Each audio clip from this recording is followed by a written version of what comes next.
So in this video, we'll look at another way to look at a linear system. And please look at the current problem. It actually has two unknowns and two equations, and we expect that we can find the answer easily, even for a high school student.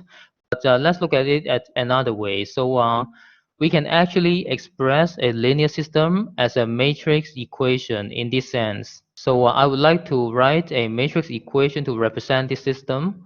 Now the B is basically the column vector for the right hand side, which is 5, 5, right?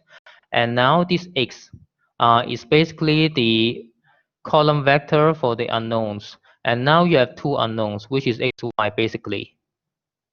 And this matrix is actually the coefficient matrix. So please look at the left-hand side. The coefficients are actually 2, 1 on the first row and 3, minus 1 in the second row. So what I'm saying is that for the current system, you can actually write it as a matrix equation for the left-hand side. And you can try to verify it yourself by doing the matrix multiplication of the two matrices here. See, this matrix is actually 2 by 2. This matrix is actually 2 by 1, right? And the right hand side is going to be 5, 5. And I claim that this linear system is exactly the same as this matrix equation. And why is it important to write it this way? Because it looks like by the use of matrix, we have another way to solve this system. Please take a look here. Let's purely focus on this matrix equation, because for all kind of linear system, we should be able to write it like this. And now the fact is that if the A inverse exists, what you can do is to multiply A inverse on both ends of the matrix equation. And please recall that matrix multiplication is associative. So it means that I can actually do the matrix product of the first two matrices first. So it means that now you see the left-hand side. This matrix product is going to be identity, because A inverse times A must be identity, right? So the matrix equation now becomes identity matrix times the column vector X equals A inverse times B, right? And it means now what we have is the matrix equation X, the vector X equals the matrix multiplication of inverse of A times column vector B. So what does it mean? It basically means that if the coefficient matrix A is invertible, which means in that case the A inverse exists, we can actually solve such a linear system in the matrix equation form by using this formula. And let's do a simple example here. So we can look at the example we stated at the earlier part of the video, and we can express our linear system like this. And now let's find the inverse of this 2 by 2 matrix, and I trust that you still remember how to find that. So you see I'm using the standard formula for the inverse of the 2 by 2 matrix here, and I trust that you're able to do it here. And please recall the fact that as I've explained earlier, we can find the answer by using this equation, right? So it means what? It basically means we have a matrix equation now. So the right hand side is going to be the matrix A inverse, which is this one.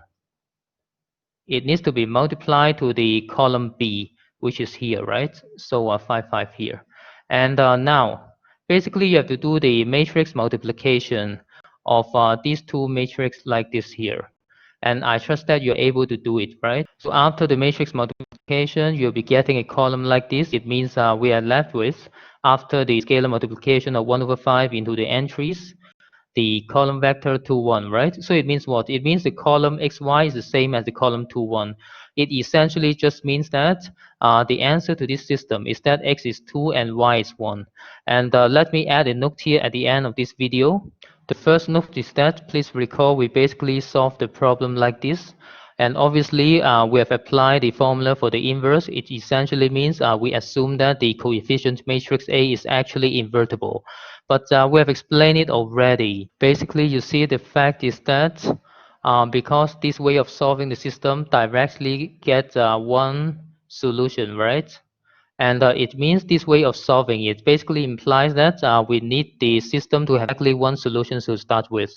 And this method of finding the inverse first is not going to apply when the system actually have infinitely many solutions or no solution. Because please look at this form.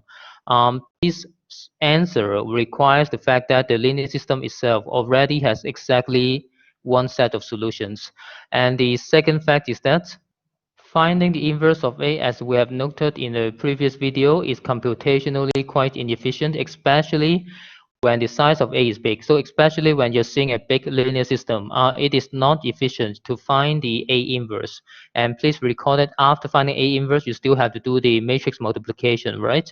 So it means computationally speaking, it may not be convenient actually. So that's why we usually prefer the Gaussian elimination based on the note 1 and 2 above, because based on note 1, well, we have said it already, this method only solve for the first possibility anyway, but the Gaussian elimination, which is the classical method, actually help us solve for all the linear system, regardless of whether it has exactly one solution, infinitely many solutions, or no solution, right? And that's the end of this video.